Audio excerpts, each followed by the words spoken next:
اس کے علاوہ میانمار کے ساحلی علاقے، اس علاقے کے جنگلات اور معدنی دولت پر انگریزوں کا قبضہ ہو گیا۔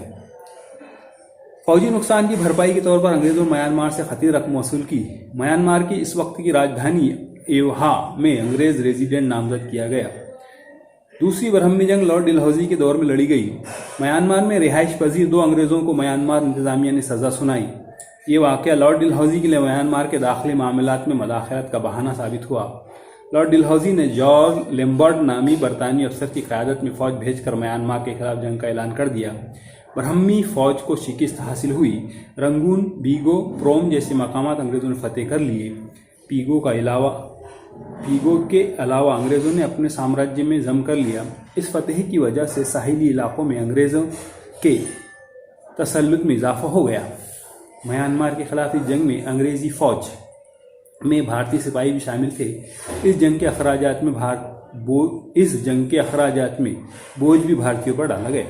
تیسری برہمی جنگ 1885 عیسوی کے پاس لڑی گئی۔ برہمی حکومت کے فرانس کے ساتھ بڑھتے ہوئے تعلقات سے اس جنگ کی وجوہات میں سے ایک تھے فرانسیسیوں نے ویتنام میں اپنے اثرات قائم کر لیے تھے۔ انگریزوں کو ممکنہ خطرے کا احساس ہو گیا۔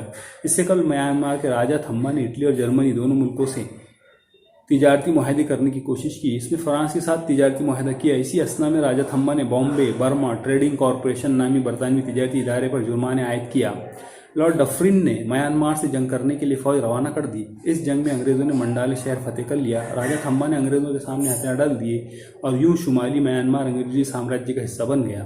1935 عیسوی کے قانون کے مطابق انگریزوں نے میانمار کو بھارت سے الگ کر دیا۔ بھارت کی جنگ آزادی سے تحریک حاصل کر کے جنوری 1948 میں میانمار بھی آزادی حاصل کرنے میں کامیاب ہو گیا۔ اس کے بعد نیپال میں کیا ہوا؟ نیپال ہمالیہ کے دامن میں بسا ہوا ایک چھوٹا سا ملک ہے۔ انگریزوں نے اپنے نمائندے نیپال بھیجے تھے لیکن انہیں خاطر خواہ پذیرائی حاصل نہیں ہوئی۔ یہی وجہ تھی کہ انگلینڈ اور نیپال کے درمیان 2 جنگیں لڑی گئی۔ نیپالی فوج 10 تا 12,000 سپاہیوں جبکہ انگریزی فوج 30,000 سے زیادہ فوجیوں پر مشتمل تھی۔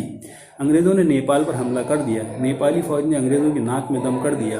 انگریزوں نے 1816 میں نیپال کو مکوان پور کے مقام پر شکست دے دی۔ اس کے بعد نیپال اور انگریزوں کے درمیان ایک معاہدہ ہوا جس کے مطابق ترائی، کماؤں اور گڑھوال کے علاقے انگریزوں کے قبضے میں آ گئے۔ انگریزوں نے کاٹمانڈو میں اپنا ریزیڈنٹ مقرر کر دیا۔ 1923 میں انگریزوں نے نیپال کے خود مختاری کو تسلیم کر لیا۔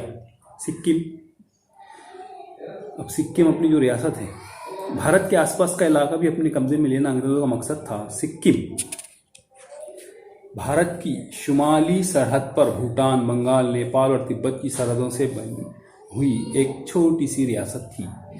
1815 میں سکم کے راجا نے دارجلنگ کے آس پاس کا علاقہ انگریزوں کے سپرد کر دیا۔ اس کے بدلے راجا کو انگریزی حکومت کی جانب سے سالانہ تنخواہ جاری کی گئی۔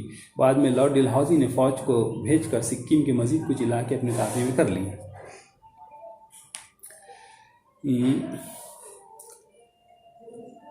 وجہ یہ تھی کہ سکم انگریزوں کے تاجروں کے لیے کھل گیا تھا، لہذا بھارت میں تبت تجارت میں ٹیکس وصول کرنے کا حق انگریزوں کو حاصل ہو گیا۔ 1886 میں تبتی لوگوں نے سکم پر قبضہ حاصل کرنے کی کوشش کی۔ یہ معلوم ہوتے ہی انگریزوں نے تبتی لوگوں پر کارروائی کا آغاز کر دیا۔ 1890 میں برٹش چین معاہدے کے مطابق سکم کو انگریزوں کا محفوظ علاقہ تسلیم کر لیا گیا۔ دارجلنگ کے مضافات میں چائے کے باغات کی حفاظت کرنا انگریزوں کے لیے نہایت ضروری تھا۔ سکم کو بفر زون بنا کر اس کے ماتحت انتظامیہ اور خارجی پالیسیاں انگریزوں نے اپنے اختیار میں لے لی، لیکن سکم کا درجہ صرف ایک آزاد ریاست کا ہی رہا۔ 1975 میں سکم کے عوام نے بھارت کے وفاق میں شامل ہونے کے لیے راہی دہی میں حصہ لیا، جس کے مطابق سکم کو بھارت کی وفاق ریاست کا درجہ حاصل ہو گیا۔ اس کے بعد بھوٹان بھارت کے شمالی سرحدی علاقے میں اور سکم کے شمال میں بھوٹان واقع ہے۔ اس علاقے کی جغرافیہ اور تجارتی اہمیت معلوم ہو جانے کے بعد وارن ہیسٹنگ نے بھوٹان کے ساتھ دوستانہ تعلقات قائم کیے۔ ان تعلقات کی وجہ سے بھارت سے تبت تک بھوٹان کے علاقے سے گزرنے والی تجارتی راہداری انگریزوں کے لیے کھل گئی۔ 1841 عیسوی میں ایشلے ایڈن نے بھوٹان کے خلاف جارحانہ رویہ اختیار کیا اور 1865 میں انگریزوں نے بھوٹان کے درمیان جنگ ہوئی۔ اس جنگ کے بعد طے ہونے والے معاہدے کے مطابق بھوٹان کے جیتے ہوئے علاقے انگریزوں کے حوالے کرنا پڑا اور اس کے بدلے میں انگریزوں کی جانب سے بھوٹان کے راجا کو سالانہ تنخواہ جاری کرنا طے ہوا۔ 1910 میں ہونے والے معاہدے کے مطابق بھوٹان کے راجا نے انگریزوں کو دفاعی اور خارجی پالیسی سازی کے اختیارات دیے۔ انگریزوں نے بھوٹان کے داخلی معاملات میں دخل اندازی نہ کرنے کا مطالبہ قبول کیا اور 8 اگست 1949 کو بھارت اور بھوٹان کے درمیان معاہدہ طے ہوا، جس کے مطابق بھوٹان کی خارجہ پالیسی اور دفاعی سے متعلق پالیسی میں بھارت کا کردار مشاورتی ملک کی طرح ہے۔ اس کے بعد تبت کا علاقہ دلائی لاما کے زیر اثر تھا۔ روس کی پیش قدمی کو روکنے اور خود اپنی اقتدارات کو فروغ دینے کے لیے انگریزوں نے اپنی نظریں تبت پر گاڑ رکھی تھی۔ لارڈ کرزن کے زمانے میں انگریزی فوجیں تبت کی راجدھانی لہاسا تک پہنچ گئی۔ 1907 میں انگلینڈ اور روس کے درمیان ہونے والے معاہدے کے مطابق تبت پر چین کے تسلط کو اصولی طور پر تسلیم کر لیا گیا، جس کی وجہ سے آنے والے وقتوں میں تبت پر چین کے مکمل تسلط قائم کرنے کے رجحان کو ہوا ملی۔ اب جاتے ہیں افریقہ۔ بر اعظم ایشیا کی طرح بر اعظم افریقہ میں بھی یورپی سیاح پہنچ گئے۔ گنجان جنگلات، وسیع و عریض جھیلیں، دلدل اور ریگستان سے مالا مال افریقہ کا خطہ یورپی لوگوں کے نامانوس تھا۔ بیلجیم کے راجہ لیوپولڈ اور دوم نے کانگو پر تسلط حاصل کر لیا تھا۔ اس نے 1876 عیسوی میں بروسلز میں ایک اجلاس منعقد کیا۔ اس اجلاس میں یورپ کے جغرافیہ داں اور محقق جمع ہوئے۔ اس اجلاس میں افریقہ میں تعلیم کے فروغ کے لیے international association for exploration and civilisation of central Africa نامی تنظیم کے قیام کی قرارداد پاس کی گئی۔ افریقہ میں اپنے لیے مختلف مواقع تلاش کرنے پر غور و فکر کرنے کے لیے یورپی ممالک نے 1884 میں برلن میں یورپی ممالک کا ایک اجلاس منعقد کیا۔ در حقیقت یہ اجلاس یورپی ممالک نے افریقی علاقوں کو پرامن طریقے سے آپس میں تقسیم کرنے کا طریقہ طے کرنے کے لیے بلوایا تھا۔ برلن میں منعقدہ اجلاس میں کانگو پر بیلجیم کے تسلط کو قائم کر لیا گیا اور اس علاقے کو کانگو فری اسٹیٹ کے طور پر شناخت دینے پر بھی اتفاق رائے ہو گیا۔ اس اجلاس میں یہ بھی طے پایا کہ اگر کوئی یورپی ملک اپنے زیر تسلط افریقی نو آبادی میں دستیاب انسانی اور قدرتی وسائل سے فائدہ اٹھانے کی طاقت نہ رکھتا ہو تو وہ اس علاقے کو کسی دوسرے طاقتور ملک کے حوالے کر دے۔ جارج ٹائمن گولڈی نے انگلینڈ میں یونائٹڈ افریقن کمپنی قائم کر رکھی تھی۔ انگلینڈ نے اس کمپنی کو نائجیریا میں تجارت کرنے کی اجازت دے دی۔ بعد میں انگریزی حکومت نے یہ کمپنی اپنے تابع میں لے لی اور یوں نائجیریا انگریزی حکومت کے زیر اقتدار نو آبادی بن گیا۔ جرمنی کے چانسلر بسمارک نے 1883 میں مغربی افریقہ میں ٹوگو لینڈ نامی پہلی نو آبادی قائم کی۔ اس کے بعد جرمنی نے کیمرون اور جنوبی مغربی افریقہ میں بھی اپنی نو آبادیت قائم کر لی۔ سینگال، گابیا اور کانگو شمالی علاقوں پر فرانس نے اپنا قبضہ جما لیا۔ 1883 میں فرانس نے آئیوری کوسٹ میں بھی اپنی نو آبادی قائم کر لی۔ اس کے بعد پرتگال کے قبضے والے علاقے داہو میں بھی فرانس نے اپنی تابع کر لیا۔ 1914 تک فرانس نے شمالی مغربی افریقہ کا سہارا ریگستان سے لے کر مغرب میں آئیوری کوسٹ تک نیز فرینچ گنی کے علاقے میں بھی اپنا تسلط قائم کر لیا۔ مشرقی افریقہ میں کیپ کالونی اور ناٹال کی نو آبادیات انگلینڈ کے تابع میں اور موزمبیق اسپین کے قبضے میں تھے۔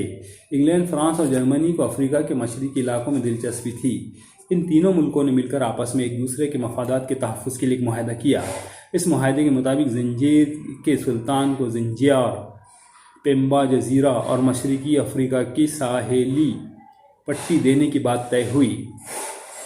جزیرہ مدغاسکر فرانس کو، افریقہ کی ساحلی پٹی کا شمالی حصہ انگلینڈ کو، نیز جنوبی حصہ جرمنی کے سپرد کرنا بھی طے کیا گیا۔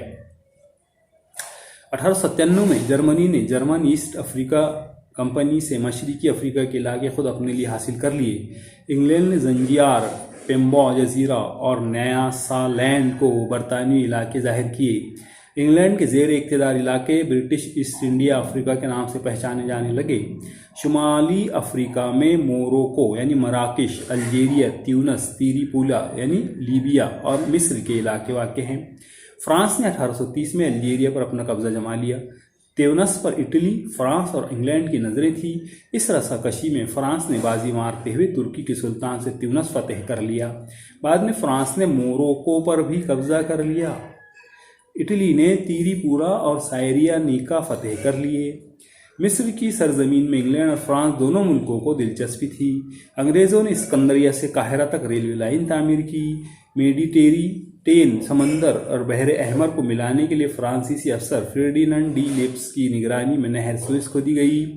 شروعات میں اس کے سارے اخراجات مصر برداشت کر رہا تھا۔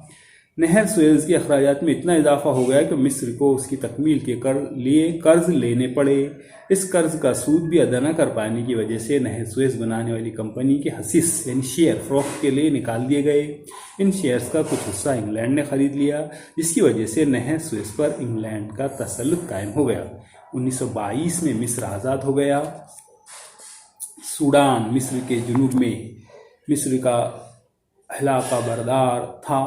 حلقہ بردار تھا۔ مصر پر تسلط قائم ہونے کی بنیاد پر انگلینڈ نے سوڈان پر بھی اپنا حق جتانا شروع کر دیا۔ سوڈان کے مقامی حکمرانوں نے اس کی مخالفت کی۔